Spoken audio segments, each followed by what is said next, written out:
warahmatullahi wabarakatuh. Innal hamdalillah nahmaduhu wa nasta'inuhu wa nastaghfiruh wa na'udzu billahi min shururi anfusina wa min sayyiati a'malina. May yahdihillahu fala mudilla lahu wa may yudlil fala hadiya lahu. Asyhadu an la ilaha illallah wahdahu la syarika lahu wa asyhadu anna Muhammadan abduhu wa rasuluh sallallahu alaihi wa ala alihi wa man sara ala nahjih wa tamassaka bi sunnatihi ila yaumiddin wa salaman tasliman katsira. Ya ayyuhalladzina amanu taqullaha haqqa tuqatih wa la tamutunna illa wa antum muslimun. Ya ayyuhan nasu taqu rabbakumul ladzi khalaqakum min nafsin wahidah wa khalaqa minha zawjaha wa batha minhuma rijalan katsiran wa nisaa'a. Wattaqullaha alladzi tasaaluna bihi wal arham innallaha kana 'alaikum raqiba. Ya ayyuhalladzina amanu taqullaha wa qulu qawlan sadida yuslih lakum a'malakum wa yaghfir lakum dzunubakum wa may yuti'illaha wa rasulahu faqad faza fawzan 'azima. Amma ba'd, fa inna asdaqal hadithi kitabullah wa khairal hadi hadi Muhammadin sallallahu alaihi wasallam wa syarrul umuri muhdatsatuha wa kullu muhdatsatin bid'ah wa kullu bid'atin dhalalah wa kullu dhalalatin finnar. Alhamdulillah, puji syukur kehadiran Allah Subhanahu wa taala atas segala limpahan nikmat yang tiada terhingga. Nikmat Allah Subhanahu wa taala senantiasa tercurahkan kepada seluruh makhluknya dan itu tidak pernah terhenti walaupun hanya sekejap mata. Salawat beriringkan salam kepada Nabi kita tercinta, yakni Nabi Muhammad sallallahu alaihi wasallam. Ikhwani fid din wa akhwati fillah rahimanirkumullah. Di malam yang berbahagia ini alhamdulillah kita berada di penghujung bulan Rajab, tanggal 29 Rajab 1446 Hijriah, tanggal 28 Januari 2025 Masehi. Allah Subhanahu wa taala kumpulkan kita di tempat yang mulia ini setelah kita beribadah kepada Allah Subhanahu wa taala, ibadah yang agung, ibadah yang Allah fardukan 5 kali sehari semalam, yang kita ketahui dengan peristiwa Isra' Mi'raj, sebagaimana kaum muslimin mengetahuinya. Cuman yang kita ingatkan bukan masalah memperingatinya atau tanggalnya, karena ini masih belum disepakati oleh ulama apakah benar di tanggal 27 Rajab atau di waktu yang lain. Cuman kita di negeri kita 27 Rajab, peristiwa Isra' Mi'raj itu hari libur. Dan alhamdulillah bagi yang bekerja di instansi pemerintah atau orang yang belajar, anak-anak sekolah, itu libur. Alhamdulillah, suatu momen yang bisa dimanfaatkan waktu luang untuk apa saja, perihal yang ibadah juga yang mubah. Karena ada sebagian yang kita ketahui berlibur ke provinsi yang lain, provinsi tetangga. Namun yang kita ingatkan bahwanya peristiwa itu adalah peristiwa besar, dan alhamdulillah kita pernah singgung di peristiwa Isra' Mi'raj ini di pelajaran kita Ushulus Tsalatsah sekitar 2 atau 3 tahun yang lalu.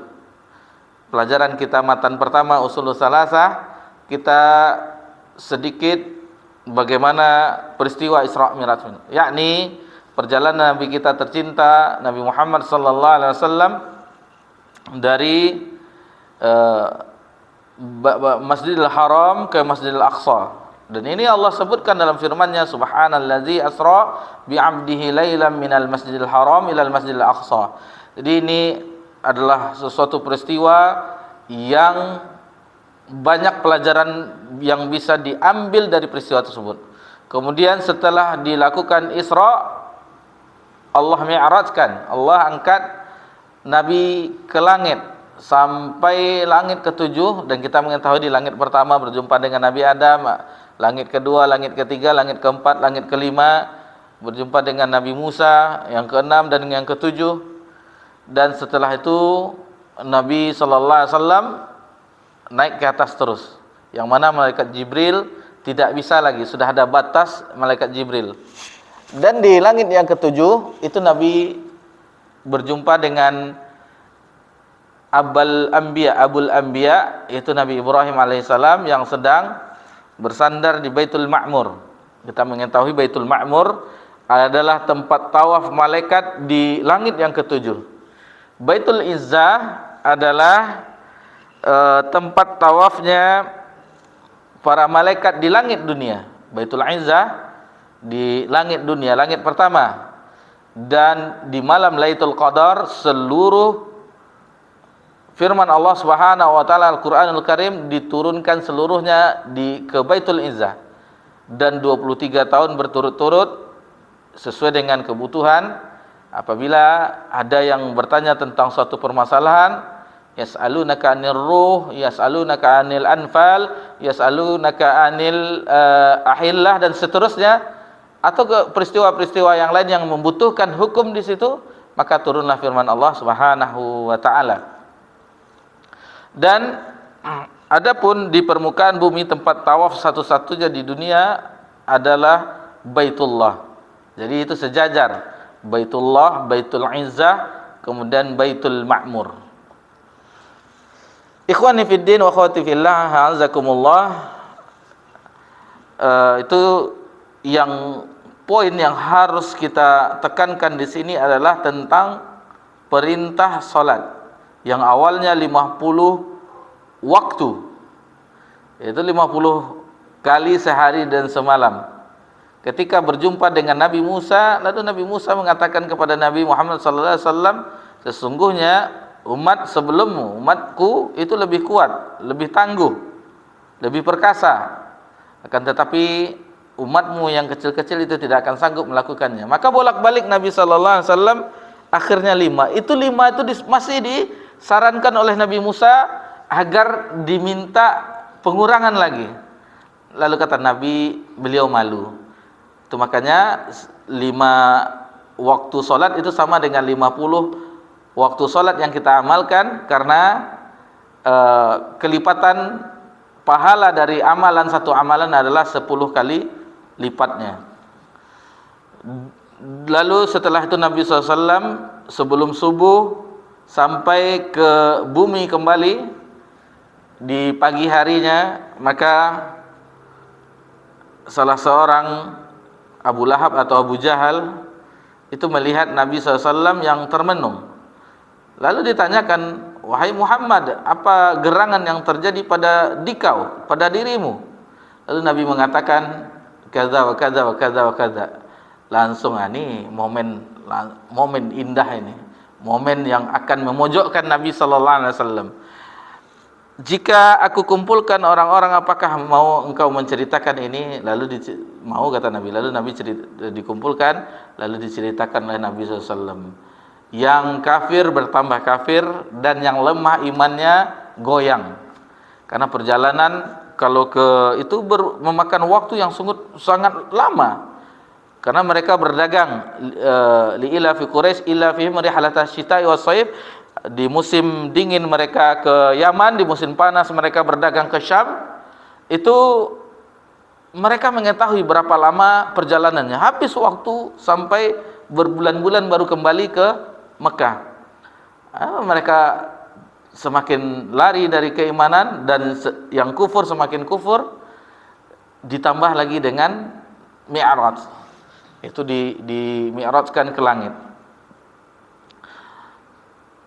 Ketika di momen yang lainnya, sebagian mereka kafir Quraisy melihat Abu Bakar As-Siddiq. Abu Bakar As-Siddiq lalu diceritakan bahwasannya sahabatmu begini. Dia mengatakan peristiwa itu. Mereka berharap bahwasanya Nabi maksudnya Abu Bakar As-Siddiq mendustai sahabatnya. Akan tetapi kata Abu Bakar As-Siddiq, seandainya itu yang diucapkan oleh Nabiullah, sallallahu alaihi wasallam, maka beliau beriman, mengimaninya, membenarkannya. Bahkan lebih dari itu tetap diimaninya. Itu makanya gelar beliau adalah As-Siddiq, membenarkan. Nah, jadi inilah sikap yang seharusnya kita banyak belajar dari peristiwa ini, banyak pelajaran. Seperti Abu Bakar, bagaimana Abu Bakar mengimani yang sesuatu di luar nalar. Tidak ada mana pakai kendaraan apa ke atas langit itu. Nah, jadi kalau kita pakai akal logika itu tidak akan masuk logika kita, di luar nalar kita. Akan tetapi di sini yang berbicara bukan akal kita, logika kita, yang berbicara adalah keimanan. Jadi tidak semua ditimbang dengan akal. Adapun jika ada pembenaran dikabarkan oleh Nabi SAW, itu tidak butuh akal logika untuk menganalisanya. Jadi bukan keimanan itu. Yang dibutuhkan adalah keimanan. Itu sedikit kita menyinggung peristiwa yang besar di bulan ini, misalnya yang di negeri kita. Bukan itunya yang kita ingatkan, tetapi bagaimana Nabi menerima perintah itu langsung ke atas langit dan bukan di bumi. Adapun ibadah-ibadah yang lainnya, perintah atau larangan yang lainnya, itu Jibril yang turun untuk memberitakannya atau mengingatkan apa yang dilarang. Sementara solat itu Nabi diangkat, dijemput oleh Nabi atas perintah, atas izin Allah Subhanahu wa taala. Baik, kita memasuki bab berikutnya pada pelajaran Kitab Tauhid, bab yang ke-65. Bab yang nomor 3 terakhir. Selesai bab insyaallah ini 65 ini, istilahnya ada 2 tersisa lagi insyaallah. Dan ini adalah perjuangan yang berat. Memulai dari awal itu tidak berat. Ini di ujung-ujungnya ini garis finish. Nah, ini banyak nih dah. Cuman ini dipelajari, udah bisa aja dibaca nih sendiri nih. Oh, ini gampang saja. Cuman kita bagaimana faedah penjelasannya, apa yang dibawakan dalilnya, dan bagaimana penekanannya, apa maksudnya. Mudah-mudahan kita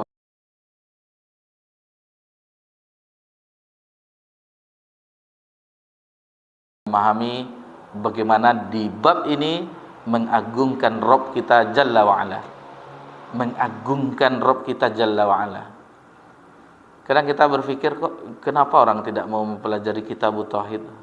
Karena panjang babnya, atau bosan, karena sudah berkenalan dengan Rabbnya. Mungkin sudah kenal saya Allah itu, Allah istiwa di aras, atau di kelompok lain Allah itu di mana-mana. Tetapi bagaimana sisi-sisi, di sini tidak boleh, di sini begini, di sini begini. Itu yang harus kita memahaminya. Taib, kita langsung saja masuk ke bab yang ke-65. Tafadhol.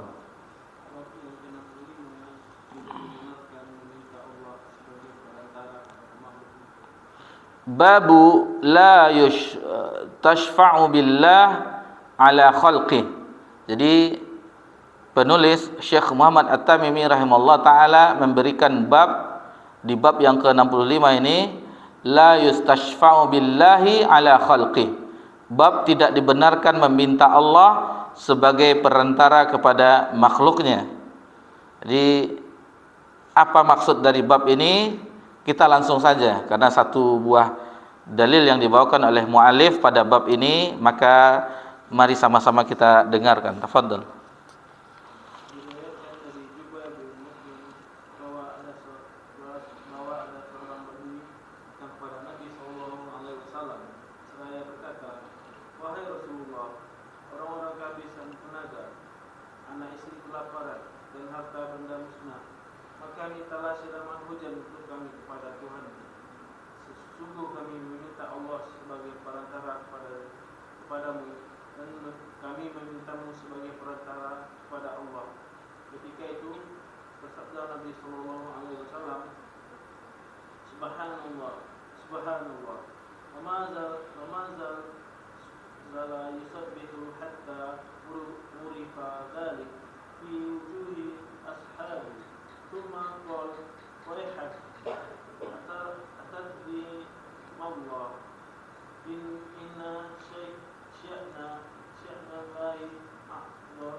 Beliau pun tetap berdiri sampai tampak pada lawan muka para sahabat perasaan takut karena kemarahan beliau. Kemudian beliau bersabda, celakalah dirimu. Tahukah kamu siapa Allah itu? Sesungguhnya kedudukan Allah jauh lebih agung daripada yang demikian itu. Sesungguhnya tidak dibenarkan Allah diminta sebagai perantara kepada siapapun dari makhluknya, dan seterusnya. Hadis riwayat Abu Dawud. Taib. Inilah satu-satunya hadis yang dibawakan oleh muallif pada bab ini. Di riwayat yang lain kita mengetahui Nabi kita tercinta sallallahu alaihi wasallam apabila ada hak beliau tentang diri beliau itu disinggung, beliau tidak masalah. Akan tetapi jika hak Allah itu diturunkan oleh makhluk, nampak perubahan dari raut wajah Nabi sallallahu alaihi wasallam. Sebagaimana di hadis ini, perasaan para sahabat takut Nabi itu merah mukanya kalau marah, memerah mukanya. Berarti Nabi tidak menyukai apa yang diucapkan oleh Al-A'rabi, orang Arab Badui. Yang mana di sini dia menurunkan hak Allah. Jadi posisi Nabi ditinggikan. Jadi seharusnya posisi yang pemilik syafaat Allah Subhanahu wa taala, kemudian yang memberi syafaat perantara itu yaitu Nabi SAW, di bawahnya kemudian yang mendapatkan syafaat itu Arab Badui, kemudian apa yang diinginkannya yaitu hujan. Itu seharusnya urutannya. Tetapi di kalimat ini fa inna tashfa'u billah alaik. Kalimat ini yaitu maksudnya dia menjadikan meminta kepada Nabi sallallahu alaihi wasallam, sungguh kami meminta Allah sebagai perantara. Jadi Allah yang sebagai perantara. Diturunkan Allah, Nabi diangkat nomor 1. Jadi Nabi tidak suka dengan perihal ini. Itu menurunkan keagungan Allah Subhanahu wa taala. Sehingga Nabi mengatakan di sini, waihak, semacam celaan, kasihinilah dirimu, kata Nabi sallallahu alaihi wasallam. Tahukah kamu siapakah Allah itu? Apakah engkau telah mengenal Allah azza wajal? Jadi Nabi masalah untuk Allah Rabbuna Jalla wa'ala, Nabi itu menjelaskan bahwasanya Allah Rabbuna Jalla wa'ala jangan sampai kedudukannya diturunkan atau diremehkan. Nabi mengagungkan Rabbuna Jalla wa'ala. Apalagi permintaan ini itu menurunkan kedudukan Allah Subhanahu wa taala dan meninggikan Nabi sallallahu alaihi wasallam. Seolah-olah Allah yang menjadi perantara untuk Nabi sallallahu alaihi wasallam. Itu salah. Perhatikanlah pada kalimat fa inna nastasfi'u billah alaika wa bika 'ala Allah. Dua kalimat ini. Jadi disebutkan di sini bahwasanya orang itu sungguh kami meminta Allah sebagai perantara. Allah sebagai perantara katanya. Ini dia babnya ini dilarang oleh muallif dalam bab ini di sini. Menjadikan Allah sebagai perantara kepadamu dan kami memintamu sebagai perantara kepada Allah. Ini baru yang benar. Wabika 'ala Allah, wabika 'ala Allah, dan kami menjadikan engkau sebagai perantara terhadap. Ini yang benar. Jadi dua kalimat yang diucapkan oleh Arab Badui, yang pertama itu salah. Adapun yang kedua, wabika 'ala Allah, kami memintamu sebagai perantara kepada Allah, itu benar. Jadi yang pertama ini yang salah. Yang pertama ini yang salah. Jadi yang pertama ini Allah yang menjadi perantara. Yang kedua, Arab Badui itu mengatakan Nabi yang menjadi perantara. Ini yang benar. Karena Nabi adalah yang memiliki salah seorang yang mendapatkan izin. Ini telah kita pelajari di bab yang ke-17. Coba lihat di bab yang ke-17. Itu sudah kita pelajari. Apa judulnya bab yang ke-17? Syafaat. Sudah kita pelajari. Mungkin di tahun yang lalu. Sudah jelas di tahun yang lalu. Karena kita sekarang baru di awal tahun 2025. Itu kita telah pelajari apa itu syafaat. Syafaat ada yang mamnu', ada yang masyru', ada yang batil, ada yang sahih. Lalu syarat-syarat syafaat, alhamdulillah telah kita pelajari. Jadi yang syafaat itu adalah perantara. Orang yang mau syafaat, kemudian yang pemberi syafaat, maksudnya Allah Subhanahu wa taala pemilik syafaat, lalu perantaraannya adalah Nabi sallallahu alaihi wasallam. Ini benar. Ini benar, dan kita mengetahui Nabi sallallahu alaihi wasallam apabila meminta syafaat diberikan, seperti di hadis Syafaatul Uzma. Kemudian syafaat itu adalah perantara bantuan. Itu bisa harta, ini secara umumnya, kemudian bisa harta, bisa pikiran, bisa tenaga. Dan apabila seseorang memiliki kedudukan, boleh memberikan syafaat berupa rekomendasi. Misalnya ada di antara kita yang mempunyai kedudukan di instansi yang itu sangat dibutuhkan misalnya. Lalu kita memberikan syafaat kita, itu syafaat dalam bentuk di sini adalah sebagai perantara atau wasilah. Itu dibolehkan. Tidak masalah. Kita menggunakan kedudukan kita untuk membantu yang seseorang itu yang kita rekomendasi, kita tazkiyah, itu memang layak mendapatkannya, itu tidak masalah. Permasalahan yang sekarang ini adalah yang keluarga dari yang memiliki kekuasaan atau kedudukan memberikan yang tidak sesuai dengan keahliannya. Itu yang membuat yang tadi sangat susah untuk meluruskannya kembali. Taib. Ikhwani fiddin wa akhwati fillah, azakumullah. Kemudian syafaat ada perkara yang baik dan ada perkara yang buruk. Allah Subhanahu wa taala berfirman dalam surah An-Nisa ayat 85. Dalam surah An-Nisa ayat 85. Ada yang mau membacakan? An-Nisa 85.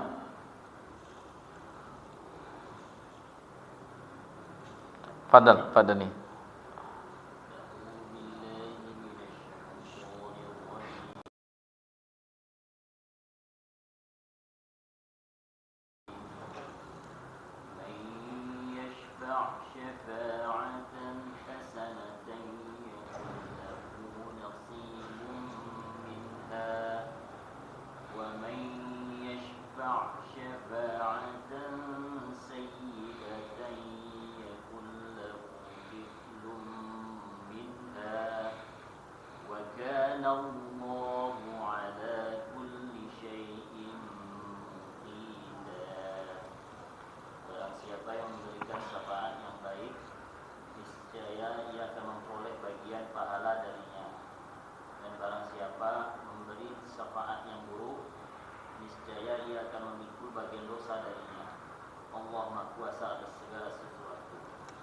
Itu adanya syafaat yang baik dan ada syafaat yang kita sebutkan syafaat perantaran, yang rekomendasi tadi, yang apabila kita bisa mentazkiyah, itu kita mendapatkan pahala. Misalnya ada seseorang yang dia mampu di situ, lalu kita berikan syafaat dia di situ, lalu terjadilah kemaslahatan, kita juga mendapatkan pahala dari pekerjaan atau amalan orang yang telah kita beri syafaat tersebut. Nah, ini dia. Ini syafaat secara umum. Adapun syafaat yang kita pelajari di bab yang ke-17, nah itu yang syafaat yang kita bahwasanya syafaat itu banyak, orang-orang soleh memberikan syafaat dan seterusnya. Taib. Bapak-bapak, ibu-ibu yang semoga diberkahi dan dirahmati oleh Allah Subhanahu wa taala. Tadi kita telah menjelaskan posisi syafaat tersebut. Yang pertama adalah pemilik syafaat, yaitu Allah Subhanahu wa taala, al-musyfu'u indah, istilahnya al-musyfu'u indah. Kemudian pemberi syafaat siapa? Yang kedua, Nabi sallallahu alaihi wasallam, asy-syafi'. Kemudian yang ketiga yang diberi syafaat, yakni orang Badui tadi, al-masyfu'u lahu. Kemudian perkara yang diminta, apa yang perkara yang diminta? Hujan. Al-masyfu'u fi. Taib. Jadi ini dua hal yang berbeda dalam kalimat tadi telah kita singgung, as'aluka billah. Perhatikan, apabila mengucapkan as'aluka billah, Aku meminta kepadamu atas nama Allah. Ini boleh. As'aluka billah. Aku meminta kepadamu atas nama Allah. Itu boleh. Adapun yang tidak boleh adalah astashfi'u billah alaika. Itu yang tidak boleh sebagaimana dalam hadis ini. Jadi dia meminta kepada Nabi sallallahu alaihi wasallam, maksudnya dia meminta agar Allah menjadi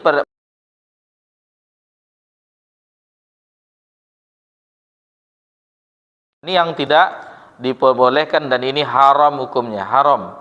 Tidak boleh di dalam agama syariat kita, karena ini telah melanggar dan telah meremehkan kedudukan Nabi SAW yang beliau agung, khaliq, itu diturunkan derajatnya. Bahkan Nabi marah itu memposisikan Nabi di atas Allah Subhanahu wa Ta'ala. Itu makanya para sahabat sudah melihat bagaimana rona wajah Nabi SAW yang merah, dan sahabat memang mengetahui ini Nabi sudah marah, ini tidak menginginkan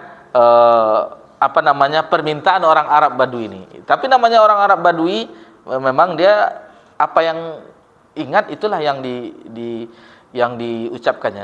Aina Muhammad, mana Muhammad? Jadi orang Badui itu datang ke Masjid Nabawi, langsung saja memanggil nama, lalu menanyakan sesuatu perihal-perihal yang terkadang itu tidak berani para sahabat menanyakannya kepada Nabi sallallahu alaihi wasallam.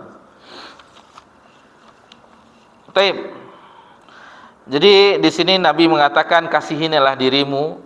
Jadi Nabi menyebutkan tentang bagaimana waihaka atadri mallah in sya'ni min zalik innahu la yastafi billahi ala ahad. Baik. Di sini kita masuk ke derajat hadis ini. Hadis ini itu dipertentangkan bagaimana sanadnya. Adapun sebagian ulama ini mengatakan hadis ini seperti Imam Az-Zahabi dhaif, karena di dalam rantai sanadnya ada Muhammad bin Ishaq. Ada Muhammad bin Ishaq, dan beliau adalah seorang yang melakukan perihal mudallis, sering melakukan mudallis. Sebagaimana di sini Muhammad bin Ishaq mengatakan an'anah, bukan haddatsana, tetapi an. Dia menghilangkan rawi yang lain. Jadi di antara kesalahan perawi, kita contohkan, misalnya anggap saja ini Imam Abu Daud. Ini. Jadi Imam Abu Daud mendapatkan dari Fikri. Itu contohnya Muhammad bin Ishaq. Ini contoh.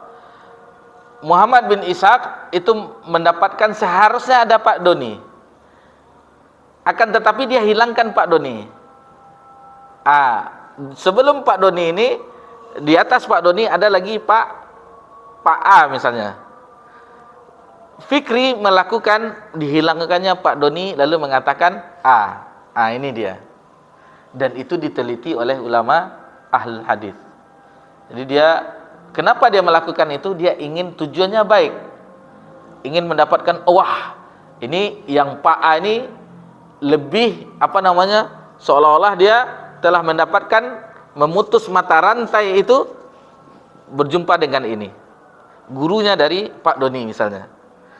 Jadi tujuan Fikri sebenarnya baik, akan tetapi dia telah melakukan mudallis an'anah, dihilangkannya Pak Doni, tidak amanah.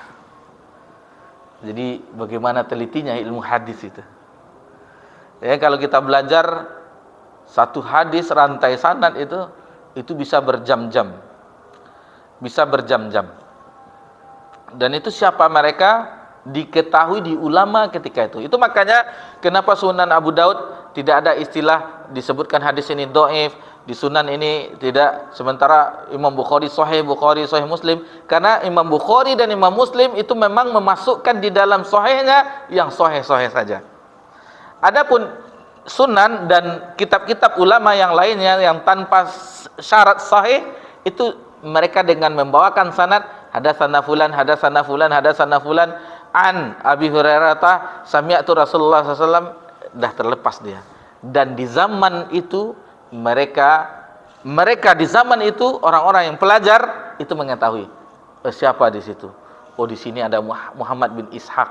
Muhammad bin Ishaq ini sudah dikenal oleh pelajar ketika itu. Dia adalah seorang mudallis. Meskipun demikian, riwayatnya, lihat, kalau seandainya ada riwayatnya dia mengatakan haddatsana, berarti dia riwayatnya diterima oleh ulama. Tetapi kalau dia mengatakan dia melakukan an katanya, berarti itu riwayatnya dhaif. Kalau kita tahu kunci-kuncinya, oh ini dhaif, dah bisa kita terka gitu. Meskipun demikian, perawi-perawi hadis ini bukan sembarang orang. Muhammad bin Ishaq bin Yassar adalah salah seorang ulama ketika itu yang menulis kitab Sirah Nabawiyah. Riwayat Ibnu Ishaq. Coba lihat, kalau kita membaca Sirah Nabawiyah, ada catatan kaki. Riwayat Ibnu Ishaq. Ini riwayat dari beliau. Jadi beliau adalah salah seorang ulama yang kitabnya Sirah Nabawiyah itu menjadi rujukan.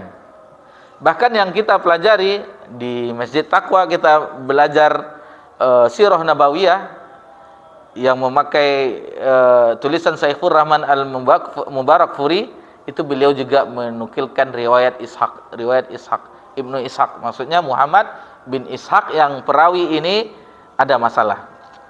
Namun meskipun demikian, hadis ini bisa menjadi pelajaran mengenai bab ini, karena ada riwayat yang lain yang hadis ini juga ada diriwayatkan oleh Muslim dengan konteks yang berbeda. Taib, kita azan dulu. Insyaallah setelah azan kita akan lanjutkan insyaallah.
أشهد أن لا إله إلا الله.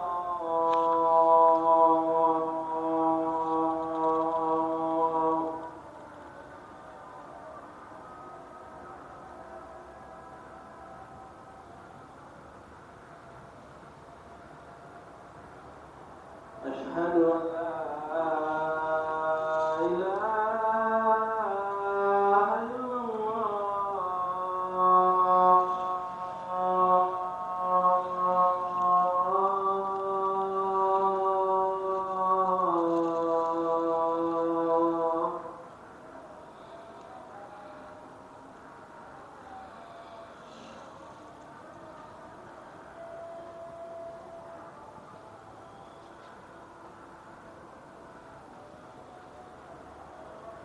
أشهد أن محمدا رسول الله.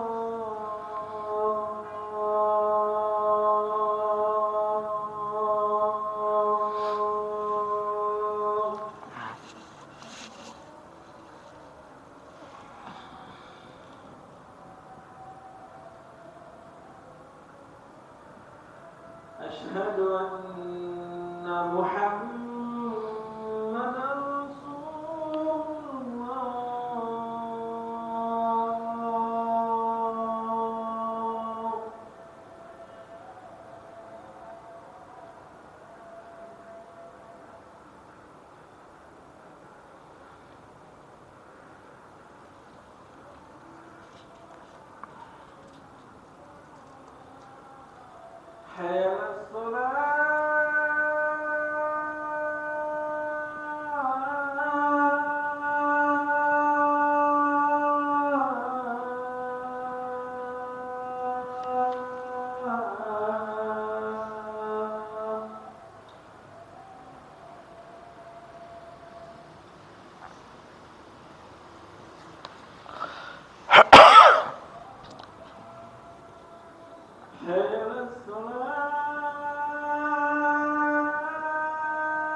حي على الفلاح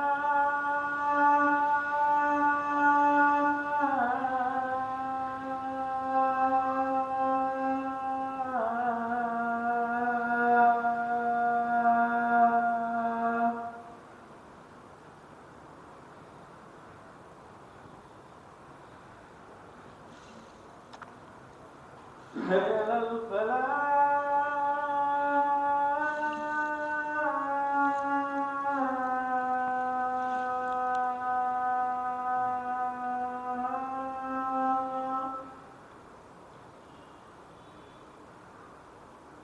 الله أكبر الله أكبر لا إله إلا الله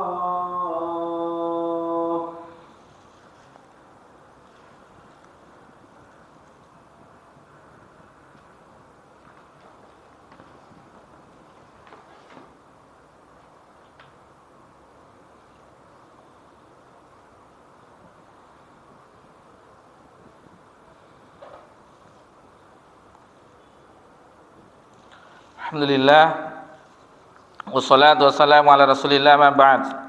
Taib. Di sini diingatkan oleh Nabi SAW di bagian akhirnya, yaitu kasihanilah dirimu.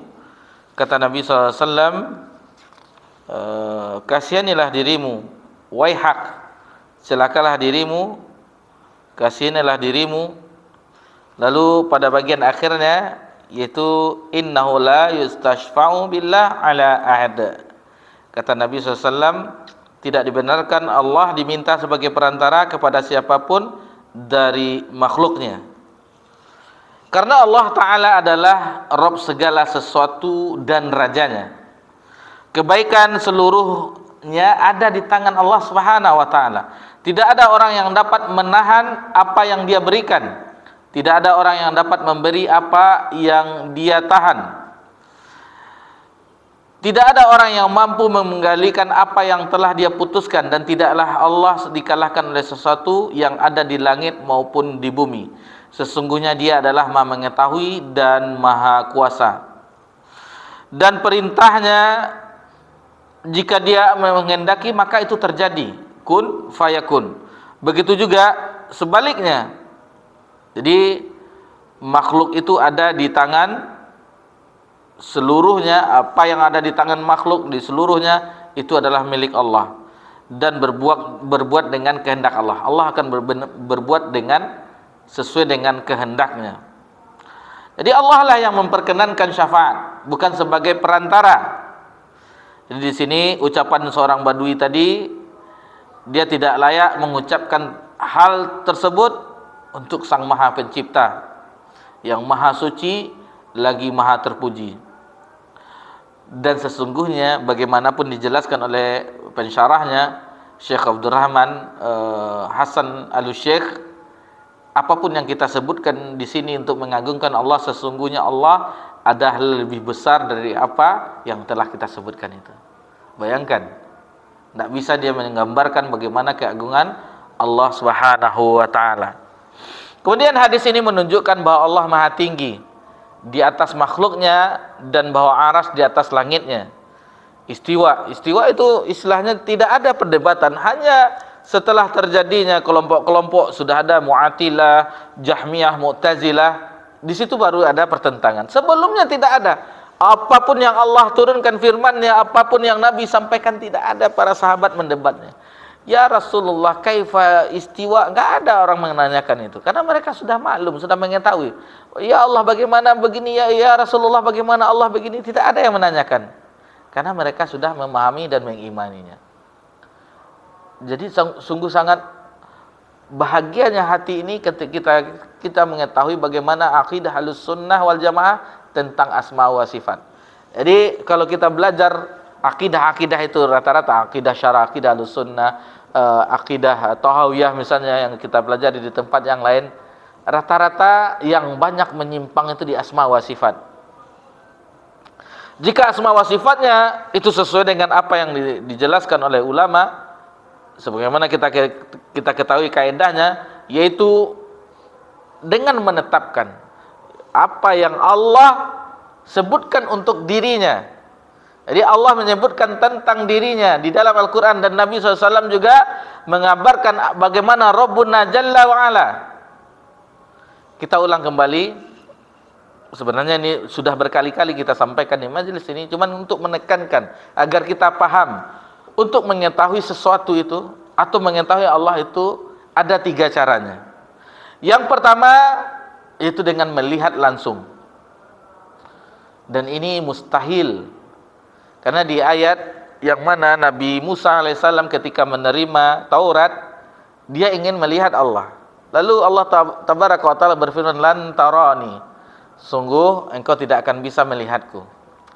Jadi ini mustahil. Yang pertama sudah gugur. Lalu yang kedua yang semisal dengan Allah, yang mirip dengan Allah. Perumpamaannya seperti ini. Ada sesuatu hewan, misalnya kita mempermisalkan, kita belum pernah mengetahui bagaimana apa itu misalnya biri-biri. Lalu dipermisalkan biri-biri itu seperti domba atau seperti kambing. Itu kan mirip. Kita sudah bisa, oh berarti ya bedanya cuman ini ada bulu, ini ada ini, sementara kambing seperti ini. Cuma dia mirip katanya. Sementara cara kedua ini yang mirip dengan Allah tidak ada satupun. Laisa kamitslihi syai' wa huwas samiul basir. Maka gugurlah metode ini. Ada metode yang ketiga untuk mengenal Allah, mengetahui Allah, yaitu khabar yang benar, khabar yang sahih. Di mana? Itu di Al-Qur'an dan di hadis Nabi sallallahu alaihi wasallam.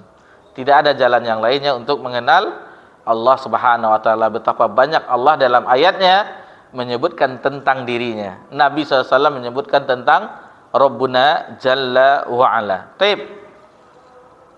Kita tinggalkan masalah asma wa sifat, kita tinggalkan dahulu pembahasan ini karena telah kita pernah bahas tentang asma wa sifat. Alhamdulillah. Akan kita bacakan tentang ungkapan Al-Imam Ibnul Qayyim rahimahullah ta'ala. Kita baca terjemahannya saja. Berkata dalam kitab Miftah Daris Sa'adah, setelah berbicara tentang masalah di atas, yaitu tentang apa yang dikenalkan kepada hamba tentang dirinya dan Rabbnya yang berupa keajaiban-keajaiban makhluknya, lalu Al-Imam Ibnul Qayyim berkata, ini kita bacakan saja terjemahannya. Ini kalau kita dengarkan bagaimana menyentuhnya ungkapan beliau ini, apalagi kalau kita lihat dalam versi bahasa Arabnya. Yang penting kita paham kata Al-Imam Ibnul Qayyim. Kita dinukil di sini dalam kitab Miftah Daris Sa'adah. Miftah kunci, dar itu negeri, Sa'adah itu kebahagiaan. Miftah kunci negeri kebahagiaan, dan itu adalah mengenai ilmu semuanya. Ilmu. Jadi kunci negeri kebahagiaan adalah ilmu. Di kitab Miftah Daris Sa'adah adalah tentang keutamaan-keutamaan ilmu yang banyak dinukilkan oleh Al-Imam Ibnul Qayyim rahimahullah taala. Apa yang beliau ungkapkan di sini, dinukilkan di sini, hendaklah hal ini sampai pada penglihatan dengan mata hati. Jadi dilihat dengan mata hati yang paling dalam. Ungkapan beliau, bagaimana dia mengajak kita untuk bagaimana mengenal Allah. Jadi penglihatan dengan mata hati yang paling dalam, maka akan dibuka untuknya pintu-pintu langit.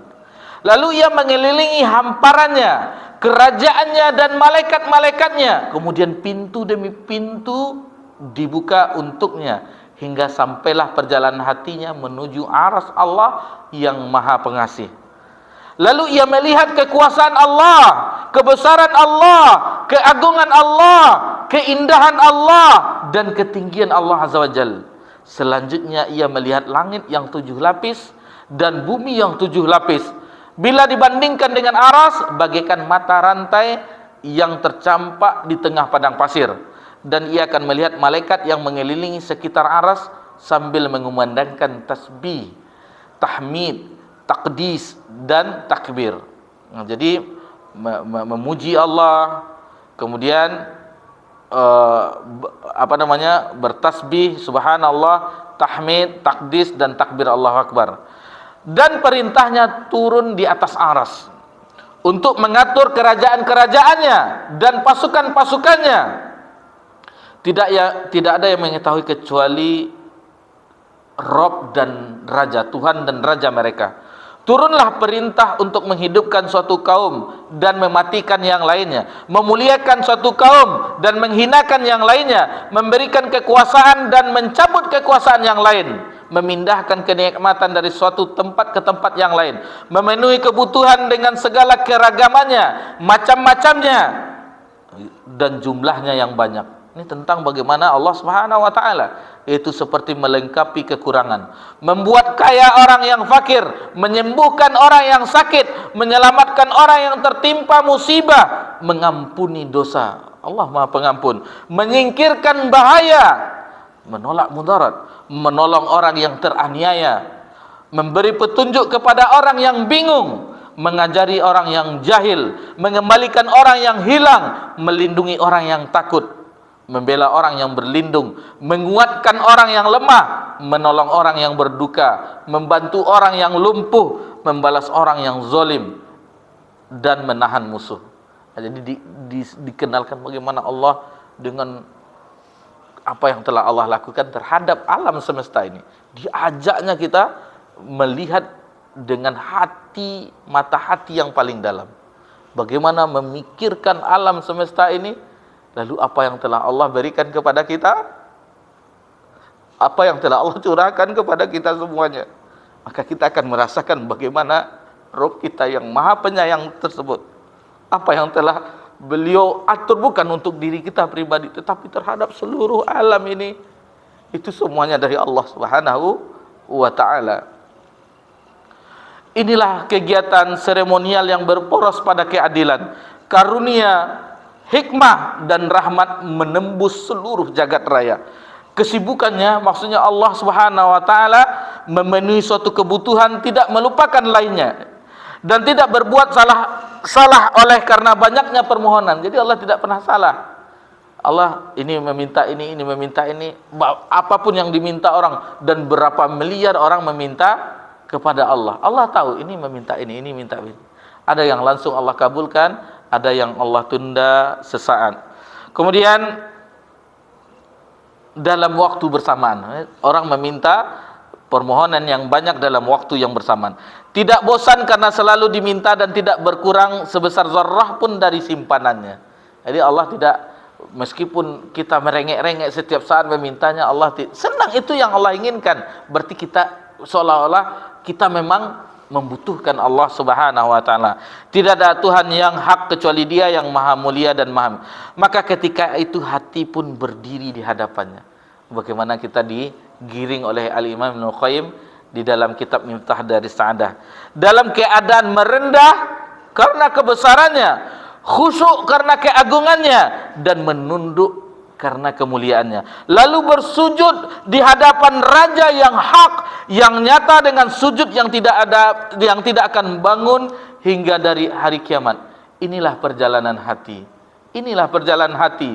Padahal ia tetap berada di negerinya, di rumahnya, dan tempat kerajaannya. Ini termasuk ayat Allah yang sangat agung dan keajaiban ciptaannya. Betapa banyak berkah dan menyenangkan perjalanan ini. Alangkah besarnya hasil dan keuntungannya, dan alangkah besarnya manfaat dan kebaikan dan akibatnya.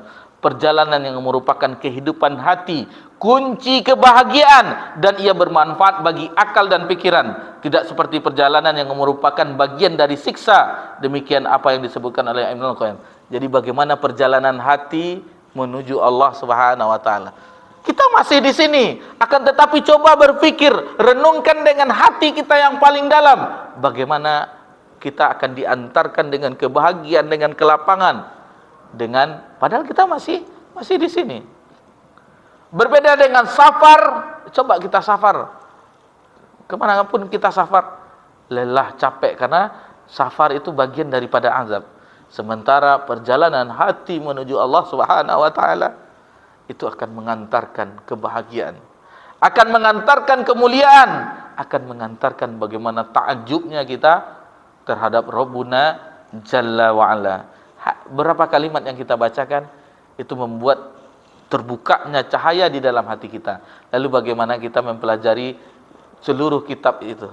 Miftah Daris Sa'adah, kunci negeri kebahagiaan, yang ujungnya kebahagiaan di dunia dengan talabul ilmi, kebahagiaan di akhirat dengan memasuki surga Allah Subhanahu wa taala. Taib. Kita bahas lagi tentang memohon tadi. Memohon kepada Rasulullah SAW semasa hidupnya itu dibolehkan. Dan kita mengetahui bagaimana Rasulullah SAW para sahabat di hujan seperti hujan setelah Nabi SAW wafat, seperti dengar tidak minta kepada Nabi SAW wafat. Kita bawakan dua dalil Allah Subhanahu wa taala di dalam syarahnya ini dalam Fathul Majid. Mungkin sama-sama kita dengarkan bacaan Pak Doni dalam surah Fatir ayat 35. Fatir ayat 35.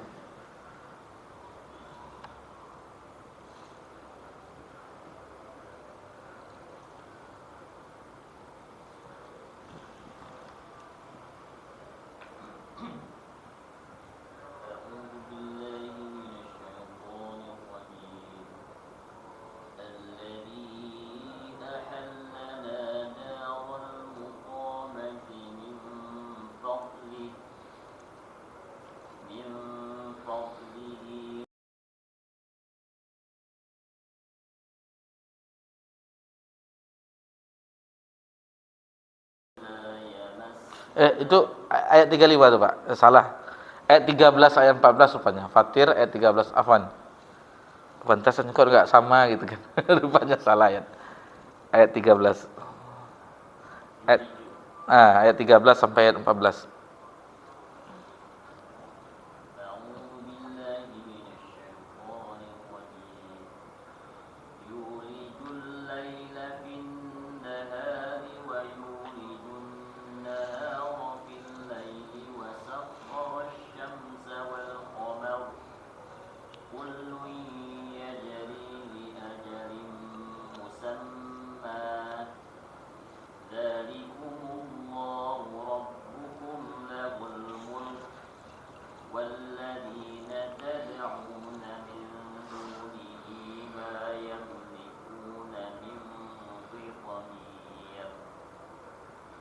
Dia memasukkan malam ke dalam siang dan memasukkan siang ke dalam malam dan menundukkan matahari dan bulan, masing-masing berjalan menurut waktu yang ditentukan. Yang berbuat demikian itulah Allah Tuhanmu, kepunyaannya lah kerajaan, dan orang-orang yang kamu seru sembah selain Allah tiada mempunyai apa-apa walaupun setipis kulit ari. In tad'uhum la yasma'u du'aakum walau sami'u mastajabu lakum wa yawmal qiyamati yakfuruna bisyirkikum wa la yunabbi'uka mithlu khabir. Jika kamu menyeru mereka, mereka tiada mendengar seruanmu, dan kalau mereka mendengar, mereka tidak dapat memperkenankan permintaanmu. Dan pada hari kiamat, mereka akan mengingkari kemusyrikanmu, dan tidak ada yang dapat memberi keterangan kepadamu sebagai yang diberikan Allah oleh yang Maha Mengetahui. Baik, itu ayat 13-14 dalam surat Fatir. Kemudian itu sama juga tujuannya dengan dalam surah di ayat yang lain, surah Al-Ahqaf ayat 6. Surah Al-Ahqaf ayat 6.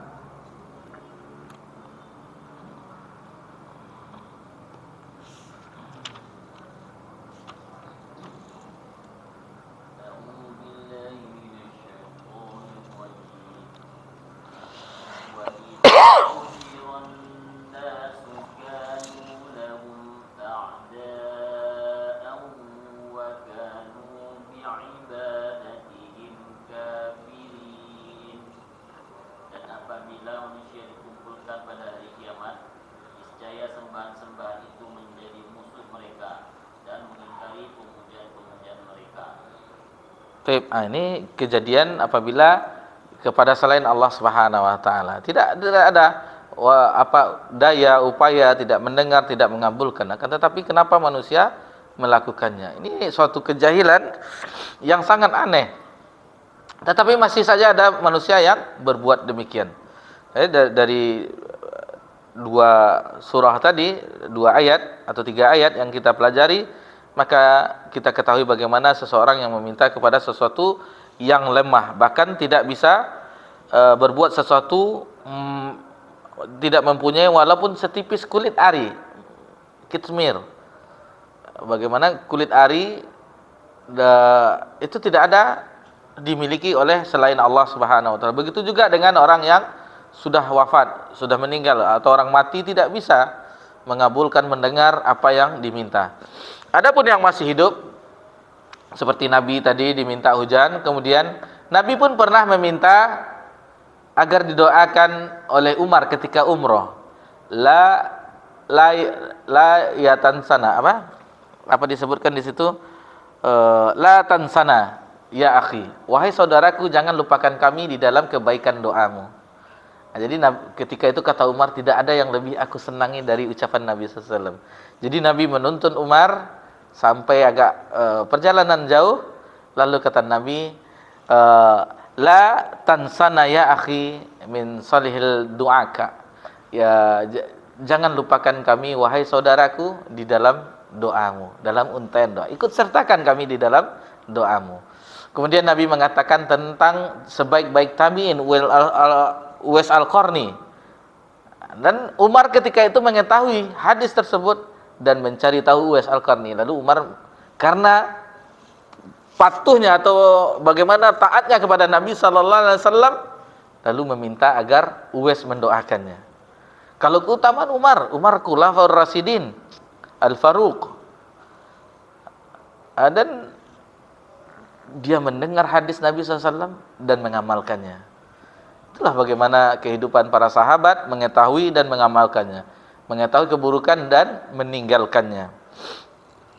Kemudian juga doa-doa yang lainnya yang kita ketahui di zaman Umar, dan yang kita sedihkan keadaan sekarang ini, betapa banyak orang pergi ke kuburan itu meminta.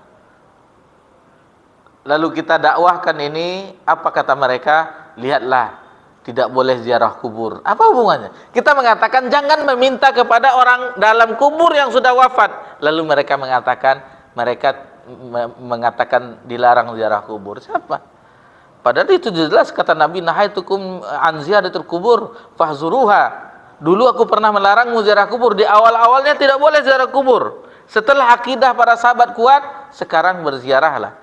Karena itu akan yutazikurul akhirah, atau kama qala Rasulullah SAW, akan mengingatkan akhirat. Ziarah kubur akan mengingatkan kita akan kematian, akan mengingatkan kita kepada kampung akhirat. Ini yang bisa kita pelajari di kesempatan yang berbahagia ini. Pada bagian akhirnya ini adalah suatu ungkapan yang sangat bermanfaat bagi kita. Faman tamassak bi kitabillah najah. Ini bayangkan apa kata Syekh Abdurrahman Hasan Salman Al-Syekh di sini, faman tamassak bi kitabillah najah. Barang siapa yang berpegang teguh dengan kitabullah, maka dia akan selamat. Wa man tarkuhu wa atimadun ala aqlihi halak. Dan barang siapa yang berpegang mengandalkan akalnya, maka dia akan celaka, akan binasa. Wabillahi taufik, dan segala petunjuk taufik itu adalah milik Allah Subhanahu wa ta'ala. Maka kita memohon taufik kepada Allah Subhanahu wa ta'ala agar senantiasa Allah membimbing langkah kita untuk coba lagi. Ada judul buku yang lain, apa itu kalau tidak salah, yang sudah ada terjemahannya, itu bagus juga, Bertamasya ke Surga. Al-Imam Al-Qayyim juga mengatakan bagaimana di situ digambarkan keindahan-keindahannya. Ya, sesekali kita bertamasya ke surga. Baca kitab itu, kata orang yang sudah membacanya, kita waktu belum pernah, kata orang seolah-olah kita sudah berada di dalam surga dengan bagaimana bunyi sungainya, kemudian gemerincing, kemudian suara burungnya, kemudian banyak ini. Seolah-olah kita sudah membayangkan kita berada di dalam surga Allah Subhanahu wa ta'ala. Memang Al-Imam Al-Qayyim rahimahullah ta'ala digelari oleh ulama, ada sebagian orang ahli ilmu mengatakan dia adalah tabibnya hati, dokternya hati. Bagaimana hati itu disembuhkan dari segala penyakit dan obatnya adalah kitab Allah dan hadis-hadis Nabi sallallahu alaihi wasallam. Taib, kita berada di penghujung perjumpaan kita di kesempatan malam yang berbahagia ini, yaitu kandungan dari bab ini. Mungkin Pak Doni yang melanjutkan. Kita sudah ditinggalkan itu. Masya Allah. Kandungan bab ini. 1. Rasulullah menolak dan tidak membenarkan orang yang mengatakan kami meminta Allah sebagai perantara kepadamu. 2. Rasulullah marah sekali tatkala mendengar ucapan ini dan bertasbih berkali-kali sehingga para sahabat merasa takut. 3. Rasulullah tidak menolak ucapan orang Badui tersebut. Kami memintamu sebagai perantara kepada Allah. 4. Tafsiran subhanallah, artinya maha suci Allah dari segala hal yang tidak layak dengan keagungan dan kebesarannya. Taib. Masih ada ya. Bahwa kaum muslimin meminta perantaraan Rasulullah pada masa hidupnya untuk memohon kepada Allah silamat hujan. Taib. Alhamdulillah, itulah yang bisa kita pelajari di bab yang ke-65 ini. Insyaallah ada 2 bab yang tersisa, bab 66 dan 67. Semoga 2 bab ini jangan sampai kita libur nih. Ini ada yang nomor Pak Susanto kan, teleponlah beliau nih. Ini dua nih finalnya nih Pak. Udah masuk semifinal kita istilahnya kan. Sudah babak penentuan. Tetapi ini memang makin ke ujung, nanti ditutup dengan keagungan Allah Subhanahu wa taala, dan bab 66 bagaimana Nabi sallallahu alaihi wasallam menutup segala terjadi kemungkaran kesyirikan, terutama bagaimana jalan-jalan itu ditutup oleh Nabi sallallahu alaihi wasallam. Kemudian yang terakhir baru kita masuk tentang keagungan Allah Subhanahu wa taala yang telah kita singgung tadi di ungkapan Imam Qayyim dalam kitab Miftah dari Sa'adah, bagaimana dia mengajak hati ini untuk bisa melihat dengan mata hati yang dalam, perhatikan alam semesta, bayangkan, dan ini tafakkur. Sebenarnya jika kita bisa menghayati alam semesta ini, maka ungkapan beliau seandainya kita mengetahui bagaimana Allah Subhanahu wa taala mengurus seluruh makhluknya, maka hati ini akan meleleh karena cinta kepada Allah. Hati ini akan meleleh karena cinta kepada Allah Subhanahu wa taala. Cuman pengetahuan kita yang selalu diselimuti dengan kejahilan, kegelapan kejahilan, sehingga mata hati itu tidak bisa melihat kebesaran, keagungan Allah Subhanahu wa taala. Dan ini mudah-mudahan upaya kita mempelajari kitab tauhid dari awal sampai akhir, mudah-mudahan Allah bukakan cahaya hati kita, bagaimana kita bisa mengagungkan, membesarkan Allah dan menikmati ibadah kita kepada Allah. Di ungkapan beliau yang lain, posisi kita yang terbaik itu sebagai seorang hamba yang paling Allah sukai adalah sujud. Ketika sujud, layangkan hati kita seolah-olah kita sujud di bawah aras Allah. Jika kita mencapai hal tersebut, maka kenikmatan, keindahan yang dirasakan di dalam hati tidak akan dirasakan oleh orang-orang lain. Jadi kita berusaha untuk menata hati ini, bagaimana hadirnya hati kita ketika sujud, ketika rukuk, lalu kita memuji Allah, kita hadirkan yang kita agungkan, zat yang maha agung sebenar seagung-agungnya. Maka kita sudah memetik nilai-nilai ibadah yang tiada tara. Nilai-nilai ibadah yang inilah hasil kita belajar, buah yang kita petik dari pelajaran kitab tauhid. Tidak ada yang sia-sia di sisi Allah. Kita berusaha merangkak menujunya, Allah akan sambut kita. Yakinilah itu. Kita merangkak, kita memohon kepadanya, agar kita diberikan kekuatan di kehidupan yang banyak duri, banyak jurang yang akan membahayakan kita. Tetapi ketika hati ini meminta, mohon pertolongan, perlindungan kepada Allah, maka Allah pasti akan menolong. Allah akan tuntun kita. Cuman kita harus mengandalkan kepada Allah Subhanahu. Nah, ini yang belum bisa terkoneksi. Maksudnya kita masih, terkadang kita dalam kesulitan tetapi masih belum mengandalkan Allah, masih mengandalkan kemampuan kita. Sementara di zikir pagi, zikir sore kita sudah mengucapkan ya Hayyu ya Qayyum birahmatika astaghis aslih lisana kullah wa la takilni ila nafsi tarfatain. Seharusnya kita tidak pernah menggunakan kemampuan diri kita, walaupun kekuatan kita, walaupun hanya sekejap mata. Kita sandarkan kepada Allah Subhanahu wa ta'ala. Mudah-mudahan kita bisa memetik buah dari kitab tauhid tersebut, sehingga keagungan kebesaran Allah itu kita rasakan di dalam getaran-getaran hati kita. Itu yang kita inginkan, sehingga hati itu rajanya, pasukan itu tentaranya, yaitu anggota tubuh itu tunduk kepada hati untuk sujud, untuk ini, untuk taat kepada Allah Subhanahu wa ta'ala. Demikian yang bisa kita pelajari. Mudah-mudahan 2 bab yang tersisa kita bisa bersama-sama kembali untuk bisa menyelesaikan bersama-sama. Jadi kita selesaikan bersama-sama. Walhamdulillah, ini salah satu nikmat dan bagaimana bersyukurnya kita bisa sampai ke penghujung dari kitab tauhid ini. Taib. Subhanakallahumma bika asyhadu an la ilaha illa anta astaghfiruka wa atubu ilaik. Wassalamu ala nabi Muhammad sallallahu alaihi wasallam wa ala alihi washabbihi ajmain. Walhamdulillahirabbil alamin. Wassalamu alaikum warahmatullahi wabarakatuh.